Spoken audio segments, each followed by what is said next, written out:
After the accident, I was stuck paying all these medical bills. The Witherspoon Law Group understands that you didn't deserve what happened to you, but you do deserve justice. They weren't just there for me, they fought for me. I care about what my clients are going through. We are in the fight of their lives. We don't just fight for you, we fight with you and make sure you get the compensation you deserve. And that's why we do what we do. And what we do is win. Call 844-WE-WIN-44.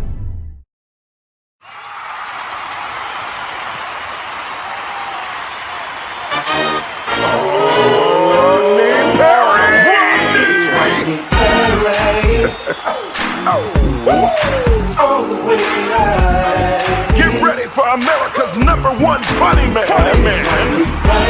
What? Hey.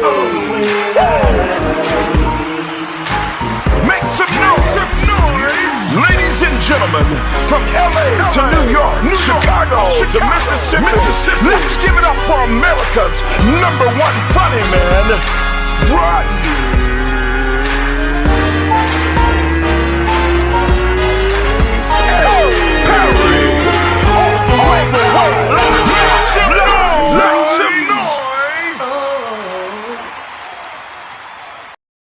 What's up, party people? It's your boy Rodney Perry, and you are tuned in to Rodney Perry Live. Hey, I'm excited about the show today. The show is going to be crazy, and it's going to be kicking it the way we always do. My name is Rodney Perry. The name of the show is Rodney Perry Live. Very special show today. Going to be going back in the archives. That's right. Invited a few of my friends on to reminisce about a moment in time 4 years ago.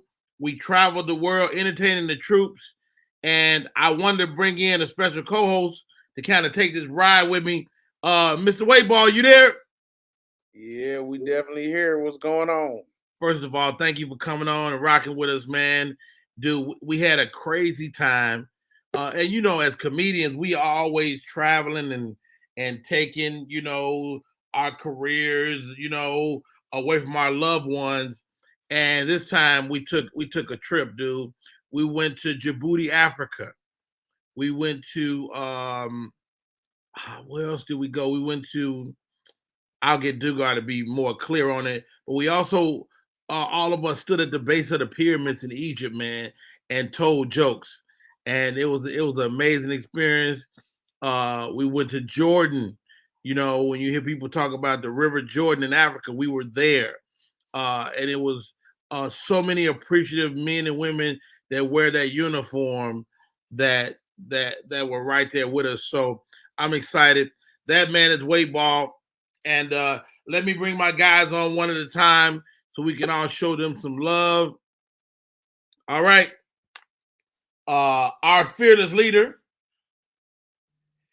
I've been all over the world with this guy from Korea to Japan to Djibouti, Africa, to the base of the pyramids and other places on top of that.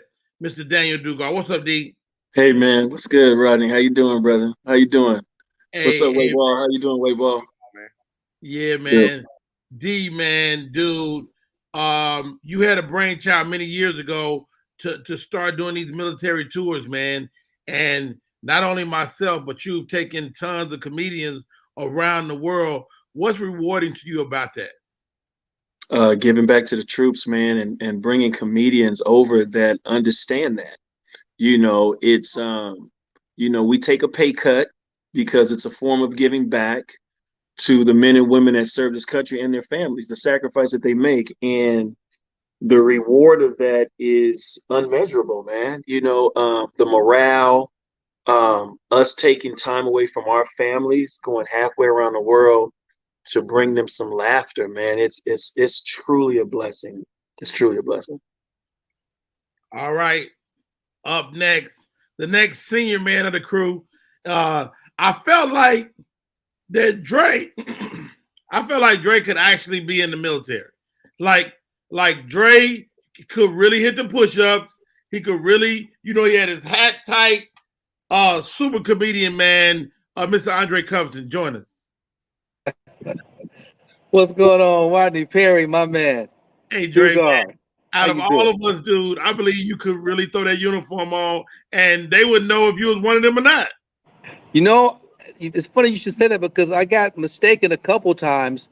We went into a store, and you know, you have to be on certain days. You have to have a uniform on.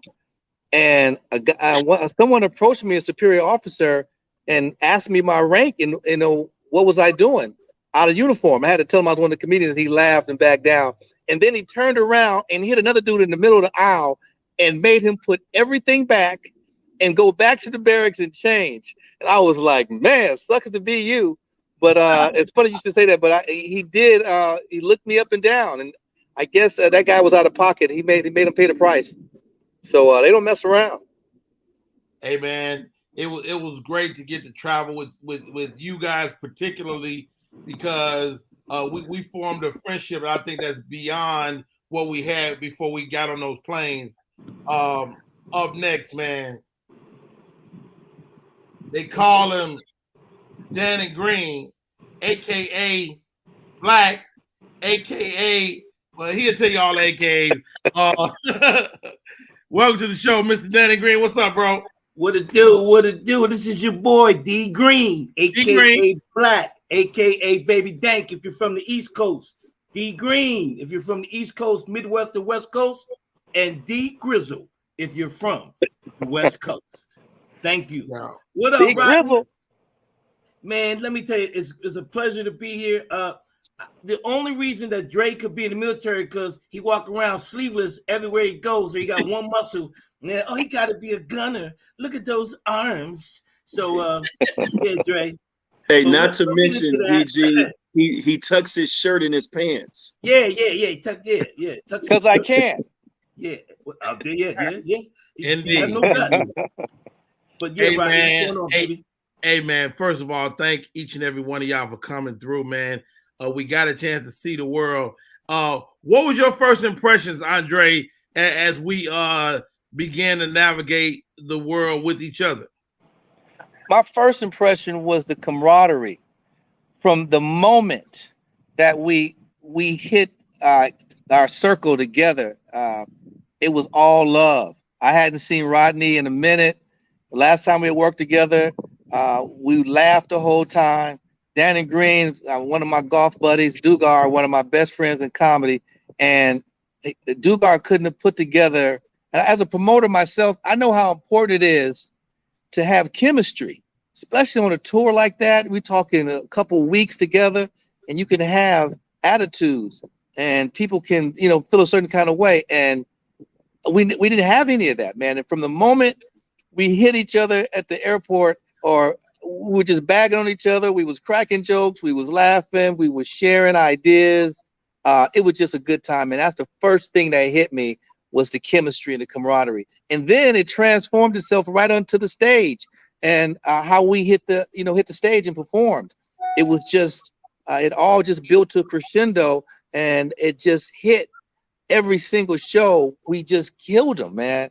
And you could just see the people, how they loved it. And the meet and greets, just the whole nine, man. I just felt that we complimented each other's comedy, and we also complimented each other's personalities. And I think that's important when you're traveling. Dugar did a really good job. I was leery, when Danny Green go, because sometimes some people, they just go, they're gonna talk too much. Danny Green can hold a conversation with himself for several hours. But that was my dog, man. We just had a good time, and I think we can all concur on that. Yeah. Hey, Danny Green, man, we're in the Middle East during Ramadan. What was it like for you, man? Man, first of all, it was I concur with what Dre said. I had never been on the road with Dre. What people don't know is me and Dugar met years ago up in Seattle. We did a show together, and the first time we ever met. And we it wasn't even the comedy that got us kind of closer, it was the fact that we both were the only comics G'd up on the show. And we became friends after that. Dre, I had known Dre. We never had worked together, but, it was like when I got with Dre, it was like, okay, cool. And then you, of course, Rodney, I've known you for so long, from the Fat Tuesday days when you used to come down from the Bay, and then you came out here, was doing your thing in LA. So it was just a pleasure to be on there. But to go out there during the time we did was actually kind of challenging because I remember them telling us during Ramadan. And this is, it's kind of interesting with this Brittany Griner thing. They was telling us, look, you guys can eat, but do not eat in public. You can eat in your rooms. If y'all remember that, but do not go out in public. And they didn't want to hear no excuses about, well, who we are and we can't want to eat. And then the other funny thing about the Ramadan time was, well, I think we were leaving Bahrain, Rodney, Dugar, and Dre. And remember, I was going to sit. I had a window seat, and the 3 women were sitting there, and they wouldn't get up from their seats. Anybody remember that? And I complained to the stewardess, and she said, "You can't sit through them with the women right now through this time of Ramadan. You have to move somewhere else." I didn't argue the point. I just got up and didn't try to sit there and move. So it was challenging in some aspects, but it was great. Wow. I thought I was gonna have to give me a free Dan and Green T-shirt at a couple points there, but you made it through, my brother. You made it through. Yeah.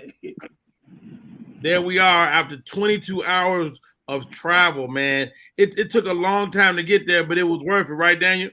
It was worth it, man. It was. I agree with the brothers, man. It was challenging. And what a lot of people don't know, which I'll share. We were basically the Navy SEALs of comedy sent in there to clean up a tour that was there before us. Mm-hmm. Yeah, I remember that. And because that's not my region. The Middle East and Africa is not my region. I'm South Pacific.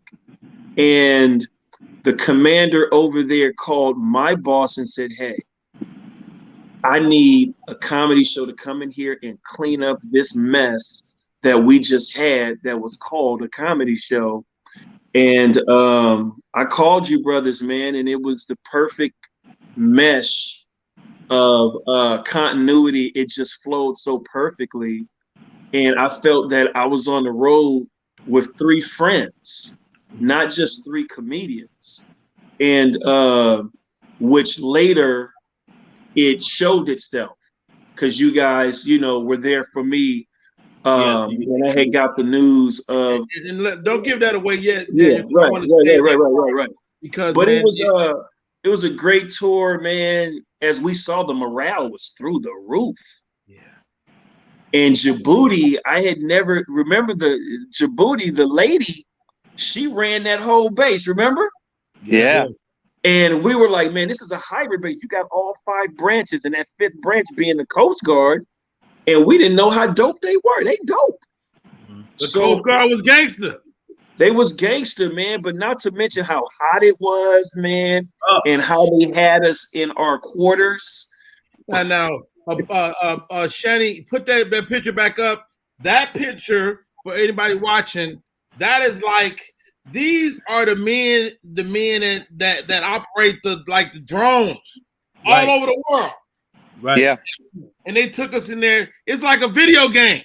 Yes. And they showed us how it worked. And I just remember being so impressed, man, at the youth, for one, and how they was in harm's way, and they was taking care of their business over there. Right. I got a quick question. Go ahead, Wayball.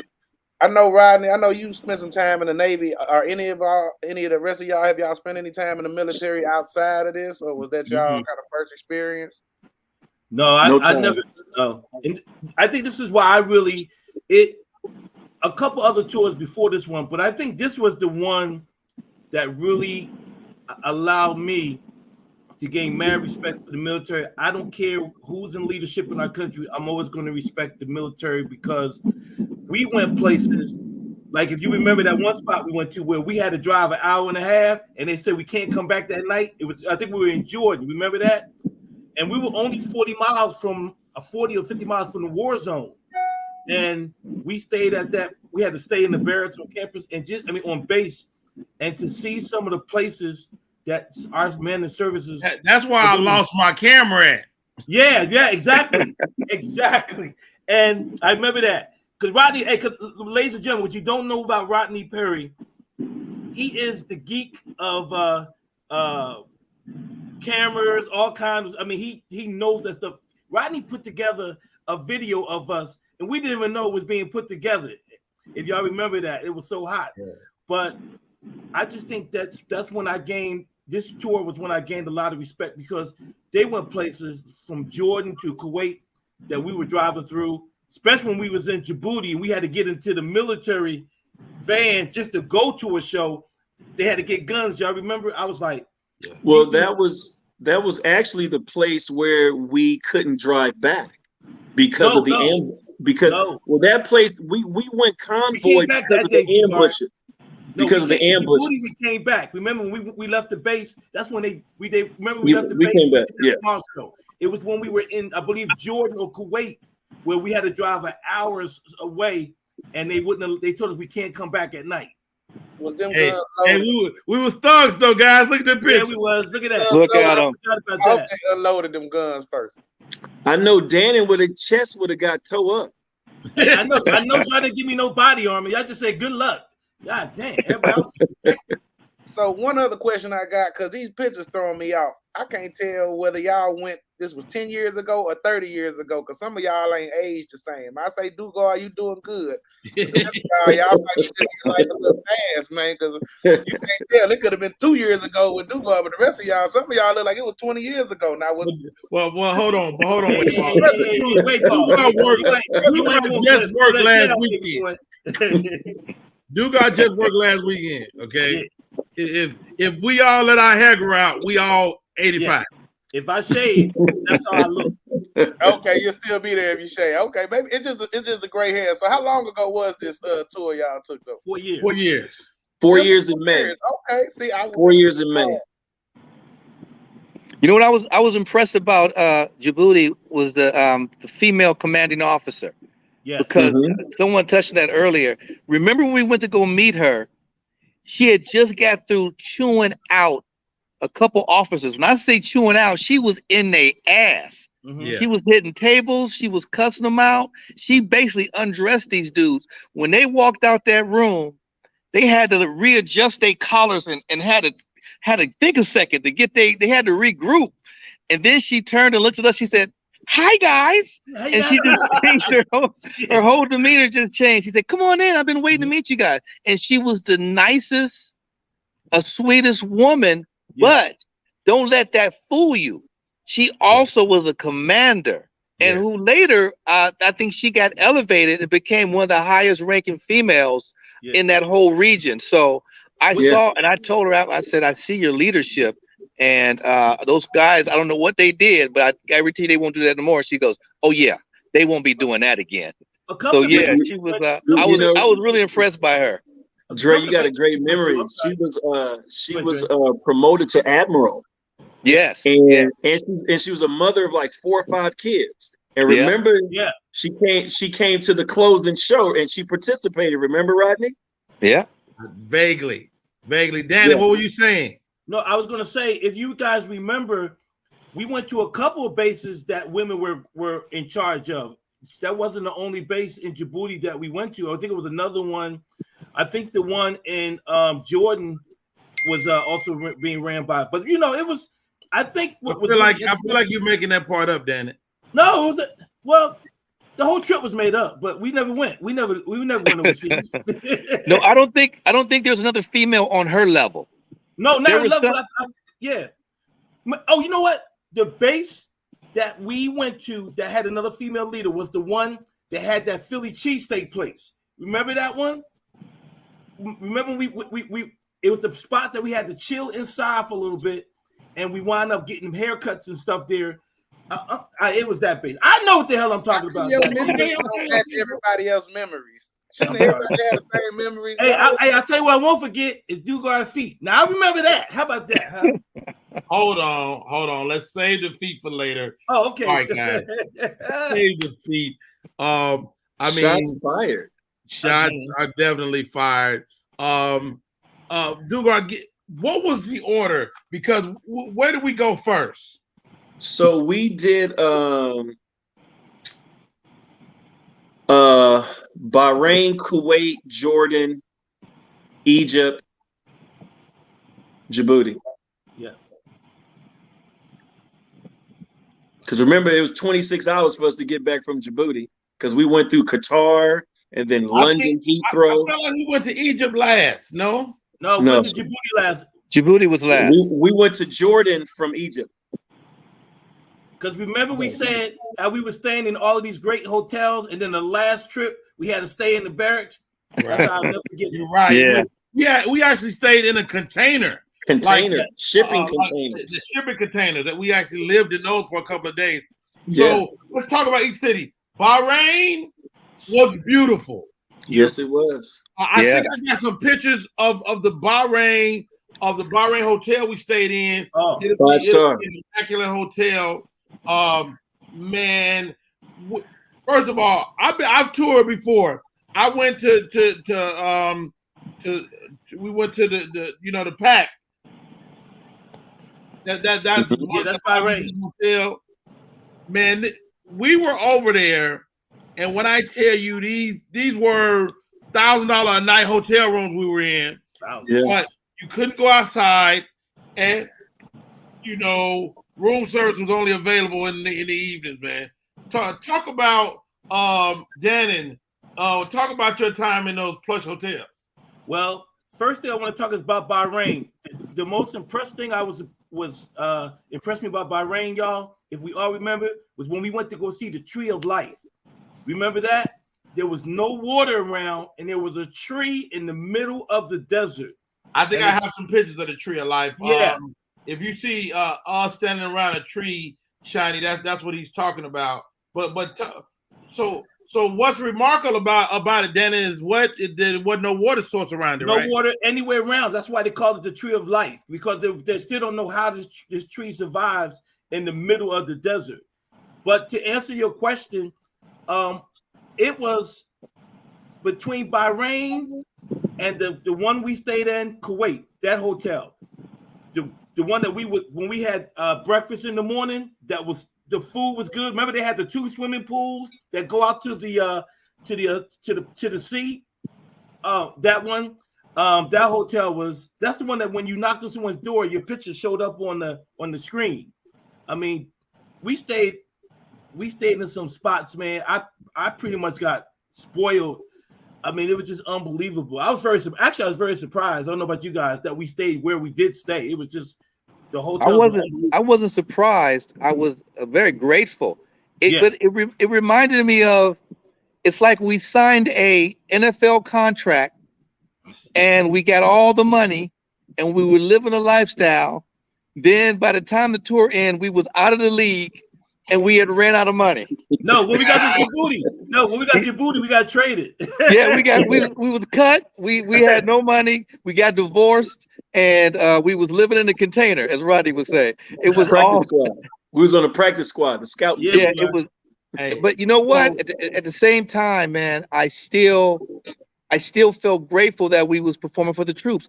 It just, we were in a different surrounding, but the shows were still fire. The shows were still popping, and they were still appreciative. It would have been one thing if we would have, our surroundings would have got a little lackluster, and then the crowds would have followed suit with our surroundings, but it didn't happen like that. It just stayed energized all the way through, and that was definitely a blessing. I enjoyed that part. We got spoiled, though, for a minute there. We did get spoiled. So, quick question. Early on, you were saying that, Dugar, you were saying that to do that type of tour that everybody takes a pay cut, but then it sounded like y'all was living the life too. So, well, one of the things, man, I pride myself on, brother, is I take care of the comics. I mean, I'm like tour manager, road manager, the whole nine. It's really like a paid vacation. But you really want for nothing, because the way I'm not a promoter, man. I'm a stand-up comic, just like my brothers here. So I'm not taking no chunk of nothing. My thing is to divide it equally and fairly, and then treat these guys with the utmost respect and make them as comfortable as possible. I knew we were staying in 5-star hotels. I knew this, but I ain't never been in one, so I couldn't compare it to nothing. I was just in awe, just like the rest of those guys, And I think that's important, man. When artists, when we feel like somebody has our best interest and we're being taken care of, that just makes it even better because we as comics, that fraternity, we talk. And everybody in the comedian community knew that we were all on this tour. So when you get home, it's always word. Well, hey man, how was this? How was that? How did they treat you? Those kinds of things. And I pride myself on that, man. I really try to take care of people. It may, you know, if you remember, I know when I came back, there were people, and even when we were on it, when we were there were comics that were jealous. They're like hitting you up. Remember, like, hey, when can I do this tour or whatever? Because every time we put up some photos and Rodney had a video out, I mean, people were just like when we stayed at the night that I really enjoyed. I mean, I enjoyed the whole trip with us, but it was when we was in Kuwait at that hotel. The one I was talking about when you looked at the TV and all that. Right, nice. That night, you remember that night, guys? We hung out. We went out. Yeah. Oh, that was so beautiful. That was so dope. All of us sat there and just talked, man, and it was like some gangster stuff. It was really nice, man. It was different. Wow. Hey, y'all, my name is Rodney Perry. You're tuning in to Rodney Perry Live. We're talking about a tour all of us took 4 years ago now. We toured Bahrain, Kuwait, Jordan, Egypt, and Djibouti, Africa.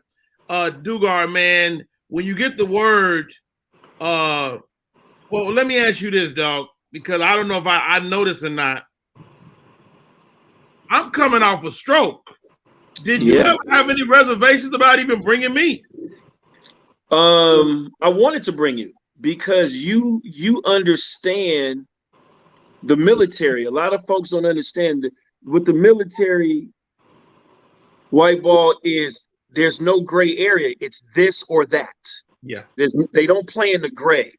Rodney understood that and he knew that. So why wouldn't I bring a comic that understand what I understand? Because a lot of the comics that I bring, they don't really get it. But when they get over there, they process it. And when they leave, they understand it. I knew you had just came off the stroke, but you were doing well and you were moving. You were starting to get out and doing shows again. And I just thought this would just be a good run for you, man, to just kind of like, you know, get the kinks out, work your material out, and come back rejuvenated. It helped me out a whole lot too, man, because like I came home stronger than ever, you know, and because, you know, you got to pull your weight when you're on a tour like this. You got to carry your bags. You got to make sure you make flights. You got to do all that stuff. Andre. Yes, sir. You really the senior man on board, as far as I'm concerned. But we caught you sleeping a lot. Yeah, well, you know what? I love to get my rest, man. I think that's what keeps me feeling young. I don't try to burn all those candles at once. And I wanted to, for me, this is for me in a nutshell. When I go on these tours, it's almost like a vacation for me / working, but I take the work serious. I have a full-time radio gig. I went to work this morning at 4:30 in the morning. You know, Wow. So when I'm doing that year in and year out, I'm in 22 years now. So when I take my vacation time that I could be on land on the beach and I go do these tours for our troops. So I'm only sacrificing time and effort, but I'm sacrificing vacation time that I would normally be chilling and with my family, which is also a sacrifice because that's a couple weeks that I would have been taking with my family somewhere. So they had to sacrifice for me to go do this as well. So for me, it's a time to, I gotta rekindle, you know, I gotta reboot the system. So you will see me nodding, getting some rest here. But at the same time, when them lights hit and it's showtime, I come alive. But I'll give you your flowers, Rodney Perry, because even you coming off of your mental situation, your physical situation, you were still mentally strong and you closed out the show. And I said to myself, I'm going to do what I do. I'm not going to hold back. Some people you like, you know, I've been on shows with guys who were the tail end of their careers. I ain't going to say no name. They've come to Fresno. They were big names at one point. Now they've kind of dwindled. And they'll say, hey man, take a little easy on me. Don't go too hard to paint because I ain't gonna be able to follow all that energy. And they know you here. And I will pull back for that superstar who once was, just so they can have a better set. I wasn't pulling back for you, Rodney Perry. I was trying to give it my all and make you go to work. And brother, you went to work every single show. I give you your props. I was trying to give your ass another stroke at the end of the day. And you stepped up and you did the damn thing, man. Had another stroke. That's how we supposed to do it. And if it would have been a situation where you couldn't have done it and we would have had to switch the lineup, that would have been all well too, because at the end of the day, it's about the camaraderie and us looking after each other.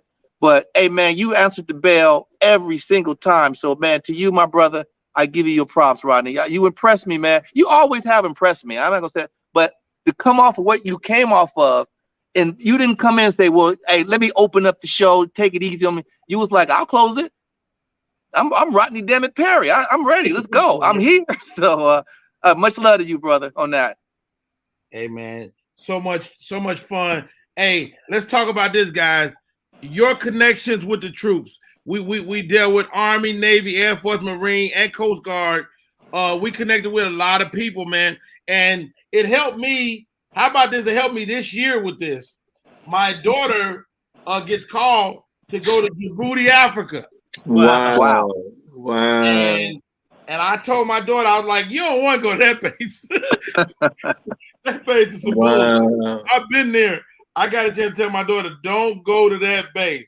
And but talk to me about your connection with the troops out there, man. Who you want to go? Whoever. Well, for me, it was interesting because, you know, as everybody know, I'm a bruh, and I was like a year and a half in.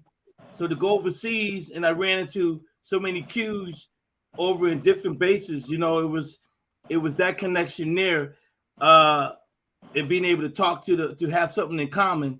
But I also believe, for me with the troops, I think what really got me was when we would tell them we're the comedians for the show, how excited they got. And I think it was that because it was giving them, and I remember some of the commanders saying, you're giving these guys a taste of home that they haven't had in so long. So it kind of threw me off because, you know, as a comedian, we just, well, as a comic, I speak for myself, you know, we kind of do a show and then all right, we're off to the next show or next audience. But when you're performing for the troops, you feel a connection there because you're like, something could happen to this guy if he gets called somewhere else, you know what I mean? And so you feel like you're performing for a person that truly appreciates you being there. And that's what I got. That was my connection the whole time when we were out there on that road, how much they really enjoyed just having us there. Dugar, I know you're exhausted, man. I'm not gonna hold you much longer. No. I'm not exhausted. I'm good, man. I got my 12 hours in the other day. I'm good. I'm good. Hey, dude, you kept us aware of our responsibility to those men and women that are over there, man. Talk about that, bro, and how important that is to what the bigger mission is. Well, you know, as you guys all know, and Rodney, you know, being former military, there's rules and regulations. Mm-hmm. You know, what Dan said was very on point. We are giving them a dose of home away from home. You know, Danny, you touched on, you know, a lot of comics. Man, there's so many comedians I want to bring over, but the egos get in the way of not understanding the rules. You can't say the N-word. If an N-word comes out on the tour, the tour is over. Right. Your money is gone.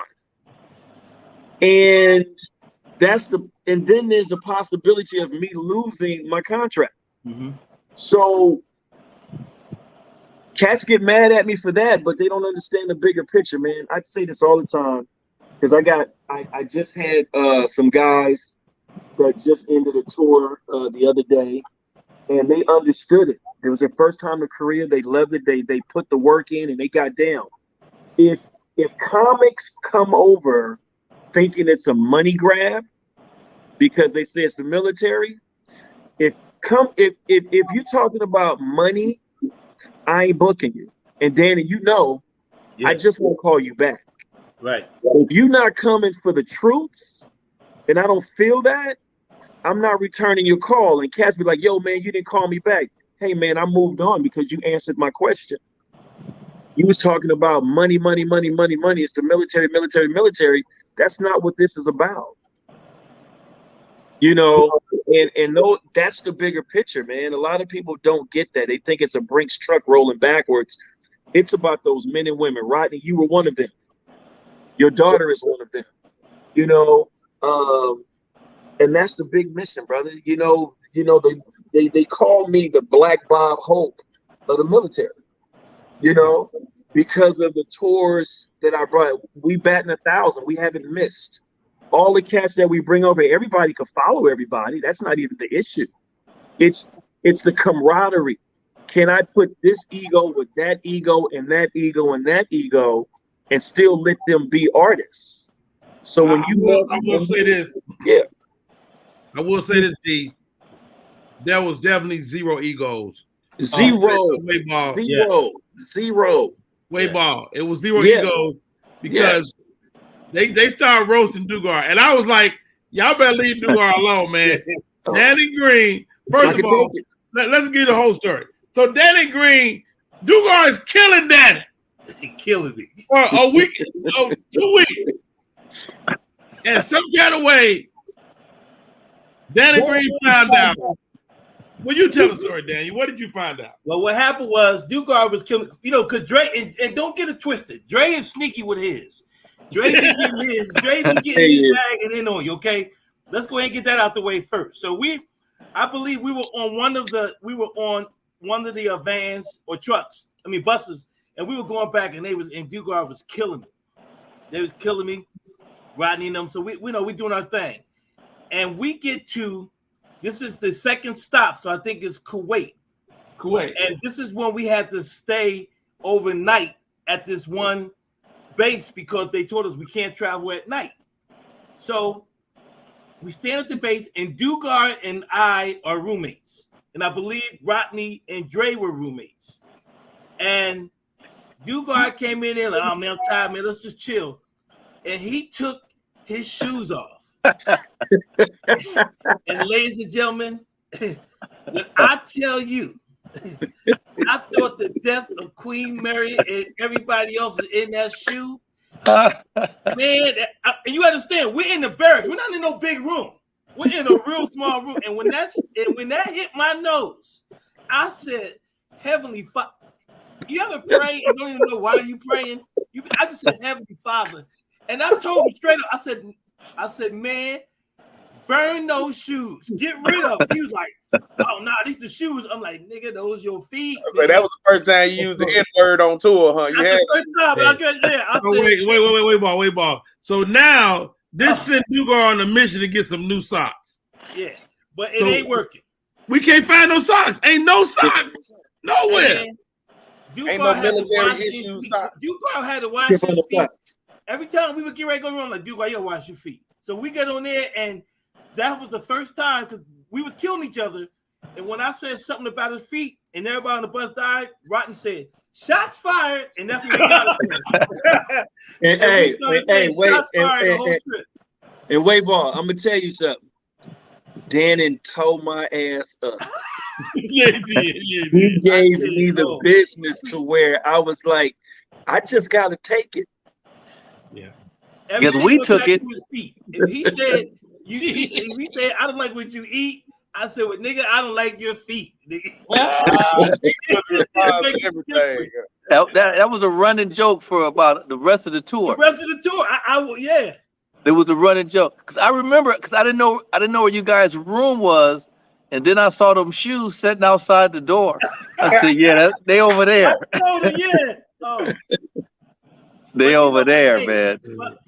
But I would say this, and all of us being comics, we know how people can bag and be vicious, and then you may laugh, but you're mad at you don't really appreciate the dude because they went in and made it personal, whatever.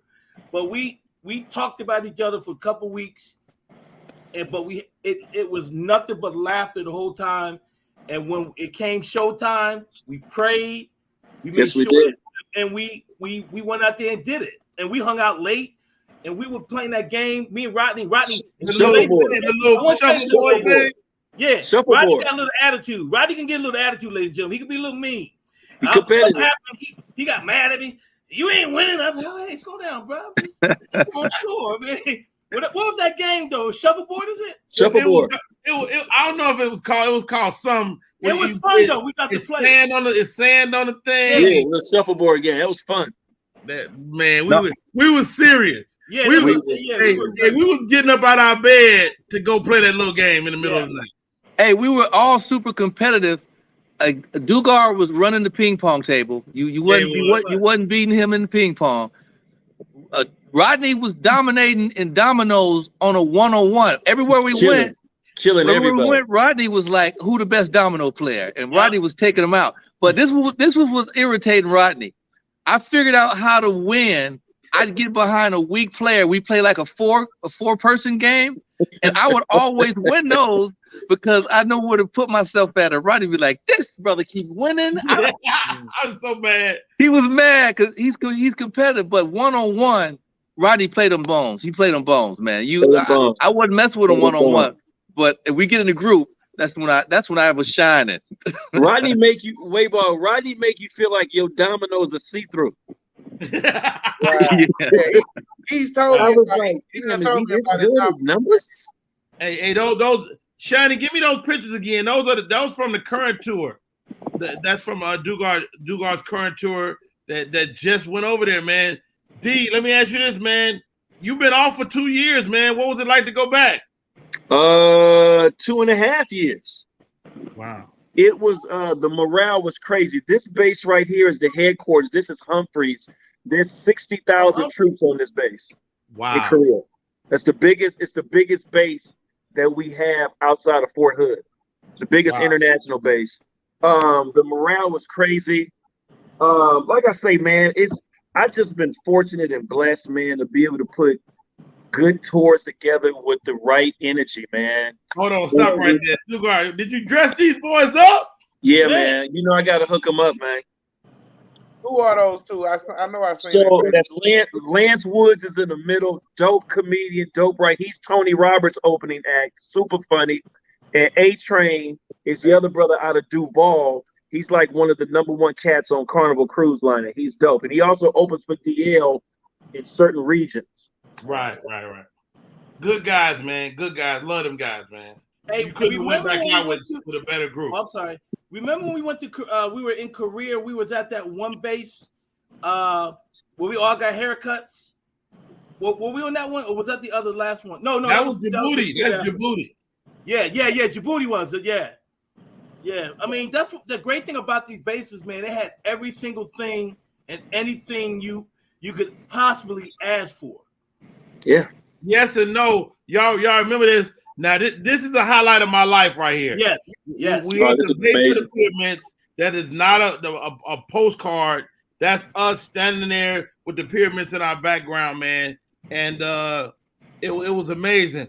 Who rode the what they call them thing? The camel? Camels. Who rode the camel? You did. That would be me. Rodney, you was on one too. I did one. You did one. Yeah, I did. Remember? Hey, if y'all remember what happened, I kept asking. I was scared, and I kept saying, "I said, are these camels good?" They're like, "No, don't worry about it." And then I think Rodney got on the camel, and the camel dipped all the way down, and I was like, "Oh hell no, I'm not getting on that camel." I think I was a little heavy for the camel. I think I was a little rotund. I think the camel didn't want me to get on him because my feet smelled like camel balls. Camel's like, get up off me. Hey, let me tell you the funniest story. It happened with me and Rodney. So we're at the pyramids, and y'all know I'm bad with heights. Everybody knows that, right? So I didn't even want to go up. And Rodney was like, "Dan, you can't come 10,000 miles and not walk up inside the pyramid." I said, "All right." So I got up to the pyramid. We got into the pyramid right there, remember? And we walked up. We walked because that's high. People don't understand. That's high. That's way higher than it looks. Yeah. Yes. So we're up there, And so Rodney and I are going in. We're inside of the pyramid now, and then we go into an opening that leads to this shaft that takes you up to see the mummies, right?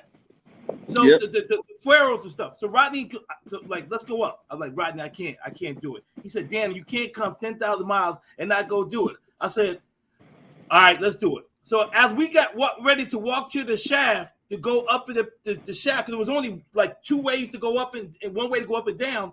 Right. Some white guy came running out of there and said, I can't do it. It's too close. I said, oh, hell no, I ain't going up in that mug. And I turned right around. I turned around also, man. Drake went in there, though. Drake, you went in, right? Drake went up, right? Yeah, what had happened was I turned around. Yeah. When you go in, there's like a real small tunnel. You start to go up, and actual people are coming back down. Yeah. And you basically have to pass them, and they're so close, your bodies are rubbing up against each other, and they are drenched in sweat. And they're saying it's just too much. I can't do it. This way, I'm halfway going up now, and it's dark, and it's very little like air coming in there. So I was like, man, do I turn around? Because you guys had already turned around. But you know what I said? You know what? Mama didn't raise no quitter. Let me keep on trekking up here. So I go up a little further, and now I'm going up, and it's getting. You remember those Egyptians were very little people. Yeah. So I'm 6'3". They said the average height back then was like 5'6", 5'7", and you was considered tall. And they was weighing about I was a giant out 15. Yeah. So I'm going up, and then I see a little light, and then I come out, and I'm like, I made it. And the guy goes, no, you're only halfway. You have to go across this bridge. It's a wobbly bridge. You got to go across that, and then you got to go up another. You got to set up another tunnel, and it's just as dark. Then you come out into the tomb. And that part, when I got up into the tomb, I was able to sneak my phone in. And you're not supposed to have any cameras because they take all your cameras at the when you first get there. Yes. And I pulled out and I started taking pictures. And this guy runs over. He goes, no. You're causing a commotion. This is a desecration or whatever, of our tombs. And you can't do that. He goes, you Americans. And he was like looking at me going off. And I pulled out a $20 bill. He goes, all right, make it quick. Just take a few more. All of a sudden, it ain't about the tombs anymore. It's about that paper. Desecrating his whole culture for $20. Oh, he changed his whole thing. So I give him a 20. I take about 4 or 5 more pictures. Then they sell me some water for $10 because now you're perched and you got to go back. You got to go back down the same way you came up. Yeah. But it's a little easier going down. But yeah, it's hot, man. They got no air in there. No, I couldn't hang. Yeah, it's a dangerous amusement park. Like this wouldn't be sanctioned for Disney World or something. It would be illegal. No. It ain't. Yeah, it was probably about. I'd say it was probably about 105, 108 in there. It was hot. Easy. Hey, if you remember, our dollar was worth so much money over there. If you gave them like $20, what you did, you probably paid for his rent for like a month. Yeah. They was talking about how far the American dollar go. It was crazy. Oh yeah, dude. He actually took a picture of me standing by the tomb. He became my photographer for that 20. Hey, how about this, guys? Like that performance in Egypt was crazy too. Yeah, that was. So the people in Egypt were mostly Americans that was working at the embassy and stuff like that. So we did a small show for like 10 people. Yep. And they appreciated it like we was on a base with 5,000. Yeah. Well, what about when we were in the van and we saw that family of 6 on that scooter? Oh yeah. That was hilarious. Wow, yeah. But it was so crazy, man. The thing about the Egypt show too was crazy was I don't think our relationships with Egypt and the United States was all on that great. So remember, they picked us up in the armored vehicle. They picked up in the armored van. They took us to the hotel. We slept. They took us to the show. We first went right to the to see the pyramids. We was only in Egypt like 10 hours. That's what they say. We went Yeah. We went there. They took us to the pyramids. We hung out the pyramids for a couple hours. They brought us back to the hotel, the Holiday Inn. We ate. Then we didn't eat. We went to our room. We chilled. We did the show. We ate. And by 9 at night, they was taking us to the airport. Remember that? We ate at the embassy. We ate at the embassy when we did the show, and then we bounced. Yeah. Bags were packed when we were ready to go. We had to be packed. You guys remember also from our hotel window, I know from my room, you can see the Nile. Yeah, the Nile was right there River. From our room. We had balconies. The Nile was right there. That's the river that Moses was floated down. Yes. Yeah, I saw him. Yeah. So that was a story. Egypt was really, I felt like I was in a history book, man. I mean, because you say to yourself, this is one of the 7th or 8th wonders of the world, and we were there. And as white ball, as you seen them boulders we were sitting on, weight ball. Those things were the size of a Prius. Maybe bigger. Right. Yeah, some of them were bigger. But it was huge. Yeah. So is it a walkway, or you actually got to climb over each boulder to go up? No. There's kind of a little walkway that they made, like left and right. But yeah, we had to climb up to get where we are on this photo. Yeah. Yeah, we're up there a little bit. If you fall, it's a wrap. That was a hot photo, though. That was a hot photo. That looked like some Earth, Wind, and Fire album cover right there. Look like a new NWA right there, like y'all banging on wax or something. It's the Bloods on one side. I want to say that was the biggest pyramid, and then we come off of that and we went around and we got those other pictures where they had the pyramids in our background later. Yeah, this was I believe this one was Giza. Yeah. Hey, and then the Sphinx. Remember, the Sphinx is right next to it. Oh yeah. We saw the Sphinx. Yeah. Yeah, wow. That was incredible. Yeah, that river, the Nile River, that's the river that they turned the blood biblical. Yeah. And the same thing happened when Dugar put his feet in it. It turned the blood all over again. One more time. Shots fired. There's another play. Hey, I didn't even know I had a turban on my head. I didn't know I had a turban. Yeah, you do. Yeah. I still got one of those here at the house. Oh, do you, Rodney? You can't. Oh man. I still got one of those. Yeah. You know, hey, but you know I bought it in New York, but it still is one of them though. Right. You know what's crazy about the pyramids? I tell people it was the most amazing, shocking thing I saw before we got to it. Because if you guys remember, when we were driving on the freeway, they had those real tall apartment buildings. Remember that? And you couldn't see nothing. Then all of a sudden, you just saw the tip of the top of the pyramid. And I was like, oh, it was like a King Kong movie. I'm like, damn, is that the pyramids? I mean, it was crazy, man. Yeah, they were right there. To the city. Very close to the city. Yeah. Well, they used to, what they said were they weren't by the city at the beginning, but the city built out.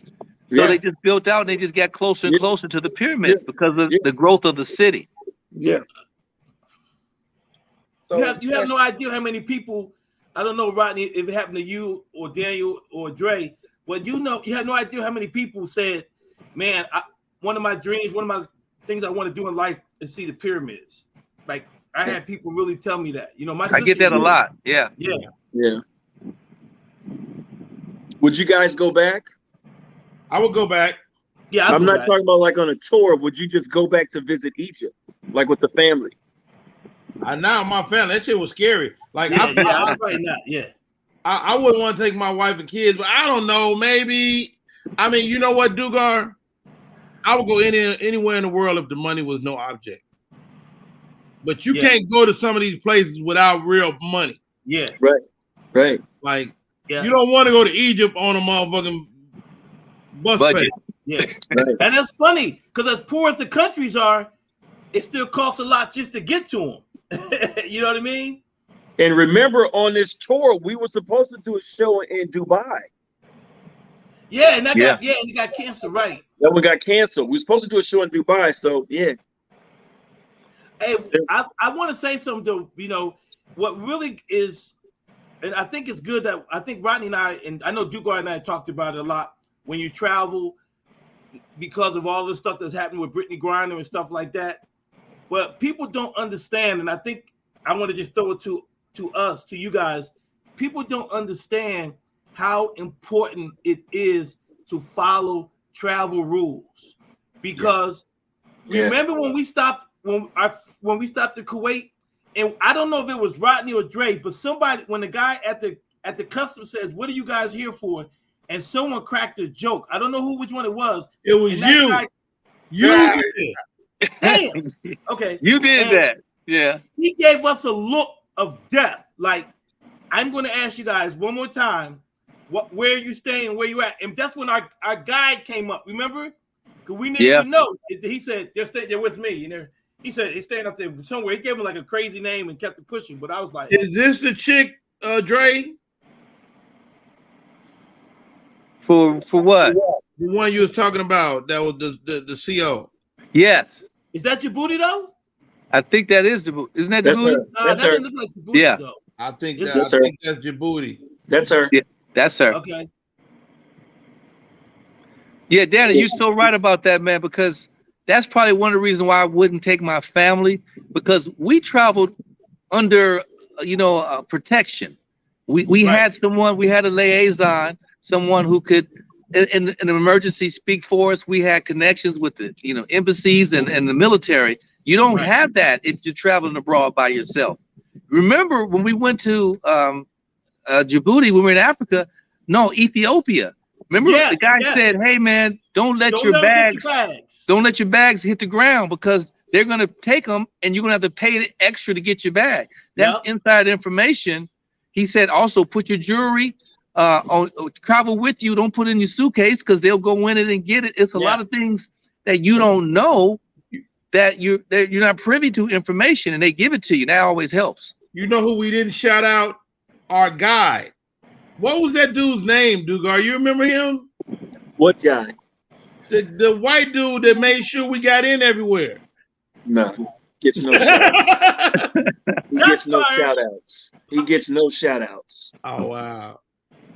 He wasn't that well. I don't know what he was bad with, but he guided us. Let's just put it that way.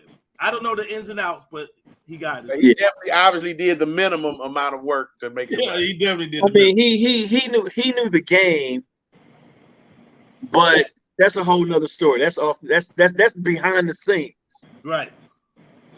So coming from a up and coming comedian who might be interested in going on a tour like this, you're not ready yet. Wait, Bob. Another question. Not just joking, bro. I'm just joking. I believe you. But what other things would you be worried about for comedians other than saying the N-word? What other things could get you kicked off the tour? So you can't say the N-word. You can't bash any sitting president. Yeah. You can't do domestic violence material, and you can't bash the sitting person of that country. And you can't say the C word. And the CO or the base, you can't say nothing about him either. No. Right. No. So I could talk about crackers, but I can't say the N-word, but you can say cracker. No, you can't say that neither, because that's a racial slur. You can't do anything that it seems racist or bring any type of division amongst the troops. You cannot say anything. You got to have because in the military, the color is green. It's not black or white. Right. So that's a fine line. And I'm gonna tell you, man, I really vet comics. I really do vet them. I got some of my dear friends that want to come over, and I won't book them because I know they will slip up, and then it'll be like, Dugar, man, you know what I do. They know what I do, man. This is what I do. You can actually, you doing what you do, you can shut down comedy, period. Right. Wow. Not just my run, we can shut it down across the board to where everybody, there's no more comedy, no more until we decide we want to bring it back. And that could be years. Yeah. And another thing that is real important too, which they told us, and you know what, with these new comedians, I don't want to say, but younger comics, I can see this being a problem. Remember when we went to a couple of those bases and they told us you cannot let anybody know where you are. Right. Remember that? Right. And they, especially the one we went into Kuwait, when we was in Kuwait. They took our phone. They took our phones, remember? Yeah. They took our phones. They didn't want us to even post. They said no social media post of what base you had went to. You know what I mean? And that'll get you, that'll get the whole tour shut down.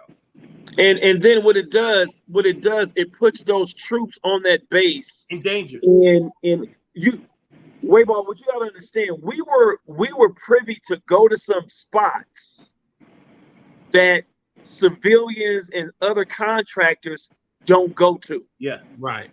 We were on missile silo bases. Yeah, like they showed us like how they fly them drones. Yeah, the big one. Remember that big one? That was a top secret spot. We were privy to see some things that normal folks are not going to see, and even contractors that go over there to do work don't get to see. Then they rewarded us with the dunes, the big giant Humvees, and blowing up the C4. Yeah, that was crazy. The Hurt Locker vest. That thing was 90 pounds. The robot that gets the bomb. We got to do some really dope stuff, man. I got to say this, man. That C4, my man Rodney Perry started blowing up stuff. He was very comfortable blowing up stuff. You could tell he used to blow up stuff with firecrackers when he was a kid. He was real comfortable blowing up stuff.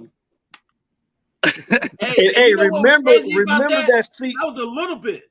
That was 5 pounds, and look how far we were away. We were a football field away, 5 pounds. Them cats is blowing up 50, 60 pounds of C4, just look at the punch that we got in the stomach being so far away. Yeah, right.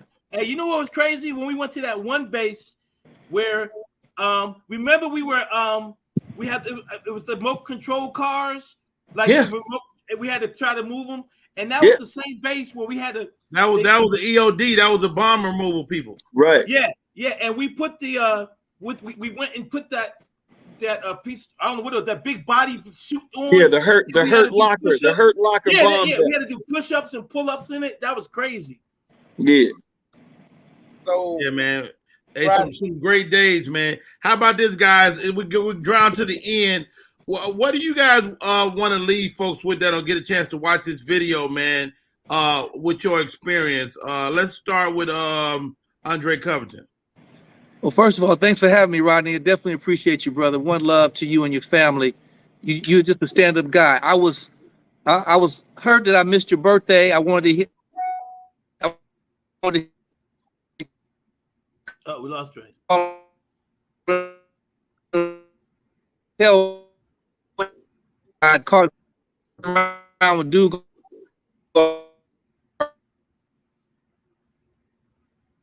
I don't know what he's saying. Goodness gracious. He kissing your ass. That's why the shit went haywire. That's how he sounded. That's how he sounded on tour, ladies and gentlemen. That's that light skin shit, man. Hey, Dre, you froze. I don't know if you can hear us or not. Danny Green, man, your reflections of this great trip we went on 4 years ago.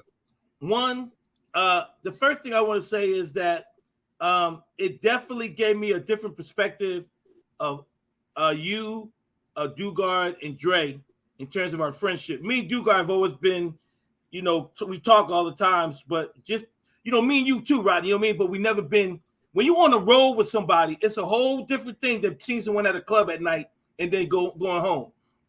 Right. So to just be on the road with you guys at first, it was just an awesome thing.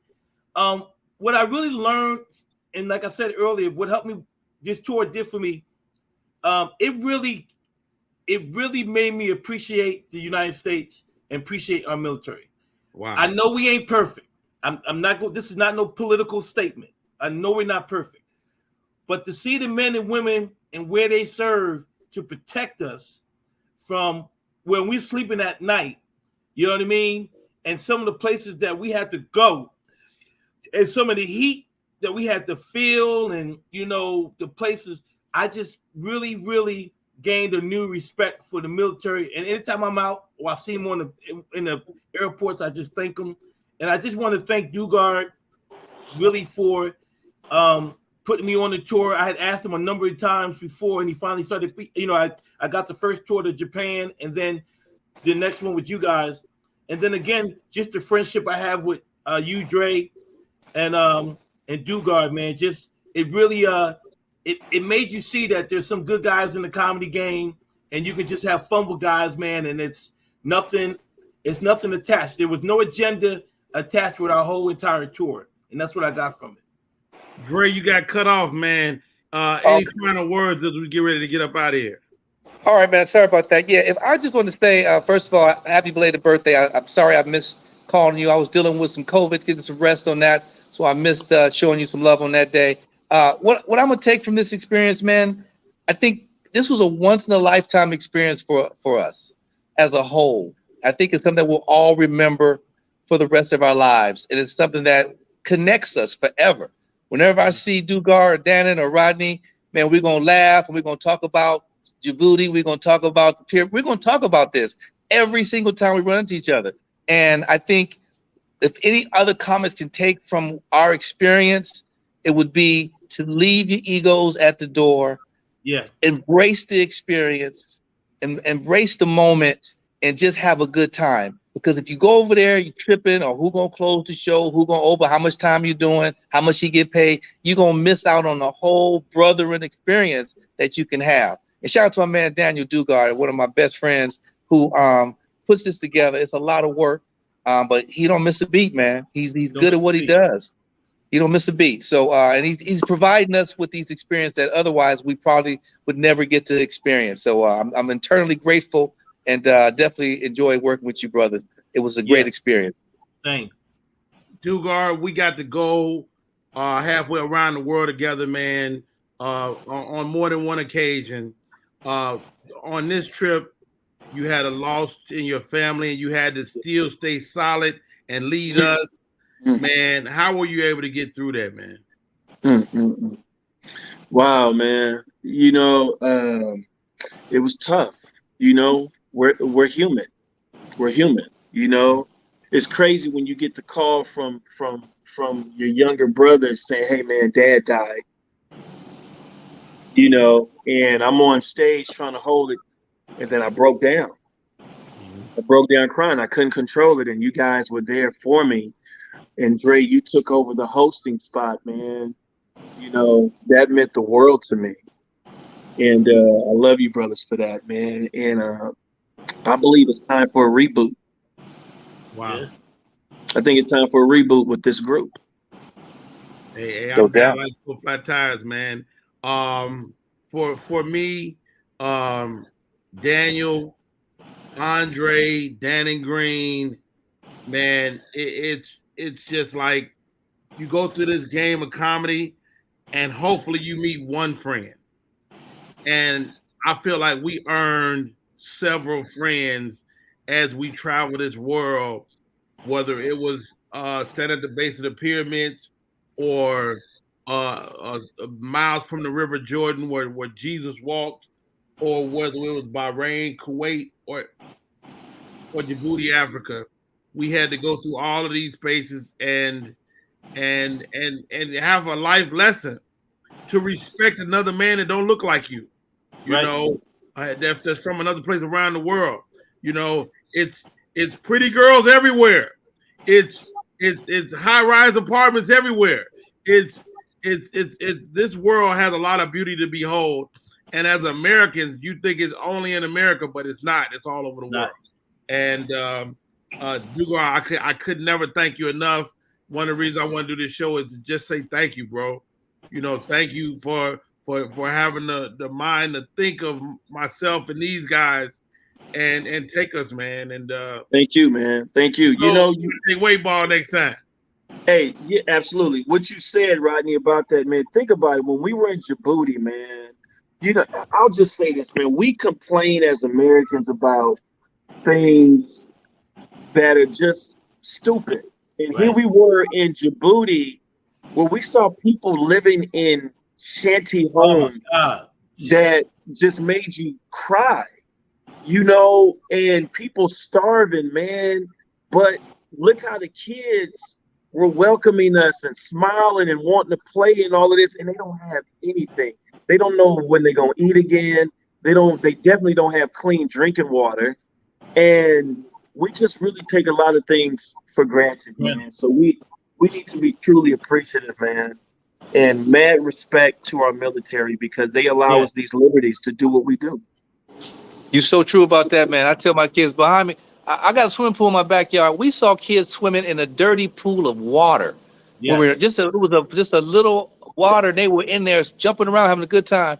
And I tell my kids all the time, y'all don't even know. It'd be 3 leaves in the pool. They'd be like, Dad, can you get them leaves out? I don't want to jump in there with them leaves in the pool. I'm like, if you don't get your ass in that water, stop worrying about them leaves before I take you to Africa and make you swim in a dirt pool. So yeah, man, we got to definitely be thankful for what we have. Kids, if we let Danny Green come over there, it's gonna be more than leaves in it.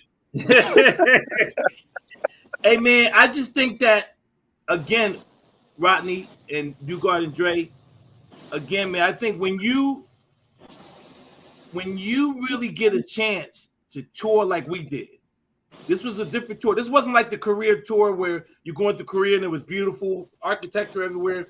When you go to where the nicest spot we stayed, look at that. Yeah, that was the night. Hey, my God. hey, send me all of those pictures, Rodney. Text me all those pictures, bro. That is the best. That's the picture I was talking about. That was in Kuwait. That was in Kuwait. Yeah. That was one of the dopest hotels. That was a 6-star hotel, bro. That was a 6-star hotel. Yeah, that's 6-star. Yeah, that's the night I'm talking about, man. I felt it was just so great, man, to be with you guys, man. We sat there, man. We talked about some serious stuff and everything. Yeah. And I just want to tell anybody that watches this, and I really mean it. When you travel the world like we did and been to some of the places that we've been to, you have to respect our country. I ain't saying you ain't got to agree, but I'm telling you, man, we went some places that nobody, and the thing about it, we stood out like sore fingers because we were the only black dudes at a lot of these spots. They knew they don't belong here. You know what I mean? Like, so that was another from Africa. Hey, if you guys remember the lady who was the guide and was talking about the pyramid, I don't know if you guys, but the guy was saying something about, asked her if she was Egyptian. And she's like, no, the Egyptians look like them, pointing at us. The true Egyptians look like them. And just to watch his mouth drop gave me pleasure. And I remember when me and Dre went to the movies at 2 in the morning because it was Ramadan. We went saw, what did we see, man? Deadpool. Deadpool. We saw Deadpool at the movie theater at 2 in the morning at the mall. Because remember, Ramadan, all the kids was coming out like at 7, 8 o'clock when the sun went down, and the mall was closing at 4 a.m. So it was a dope experience, man. It was really cool, man. And that was definitely the best tour, man, experience wise, because we had to have each other's back. We were all in a foreign land where they got serious rules and regulations and laws, man. You know what? And another thing I want to say, which I thought was very interesting, and I think Dugar remembers this. We were at that one base where we call it. Remember, we said it was the base of killers because that was the base where all Marines go before they get deployed. I forgot which one that was, and that's the base that gave us the big plaque.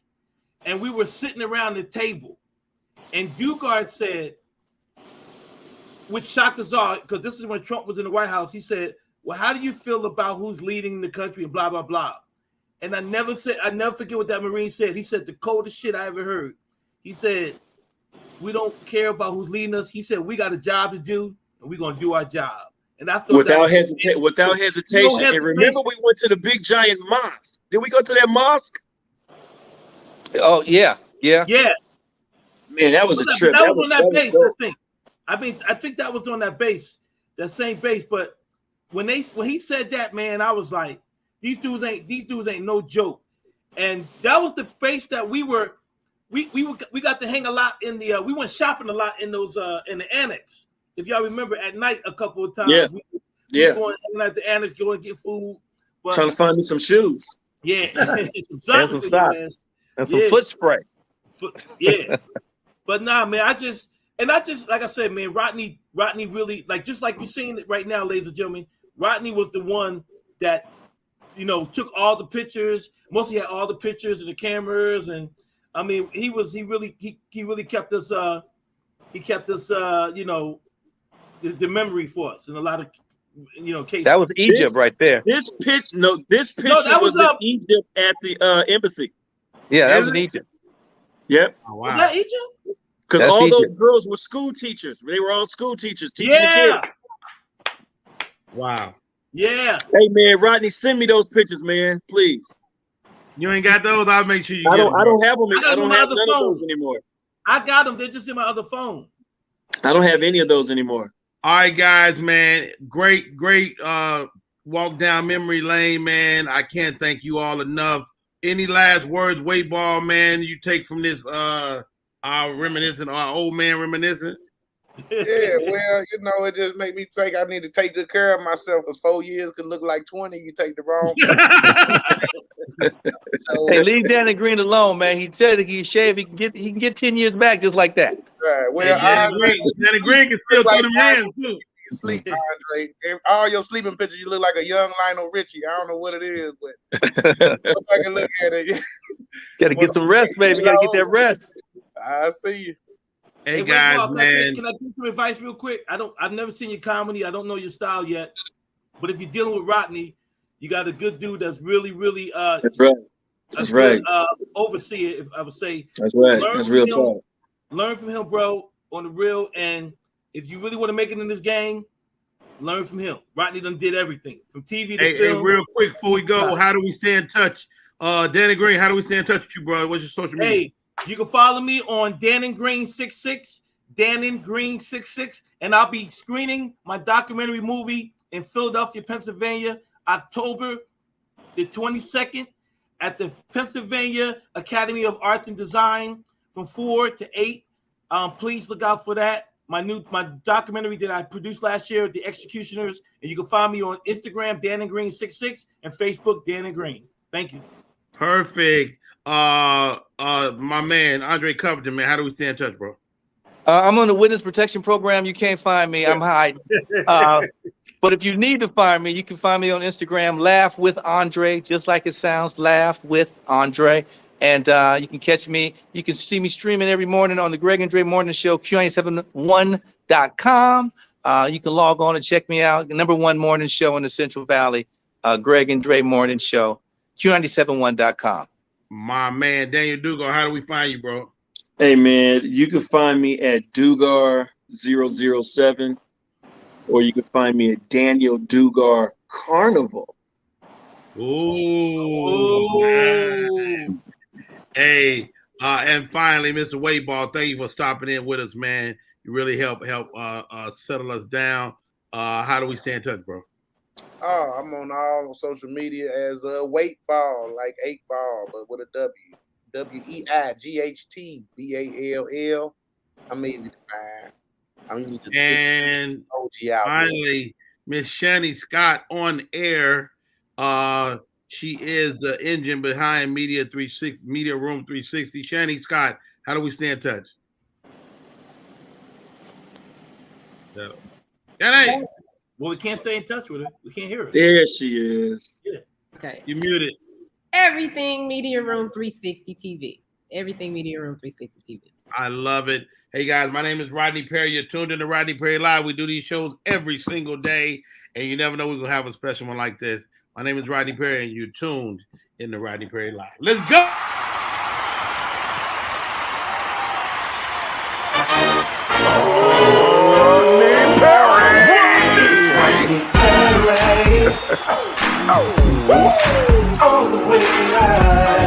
Get ready for America's #1 funny man. What? Hey! Make some noise. Ladies and gentlemen, from LA to New York, Chicago to Mississippi, let's give it up for America's #1 funny man, Rodney.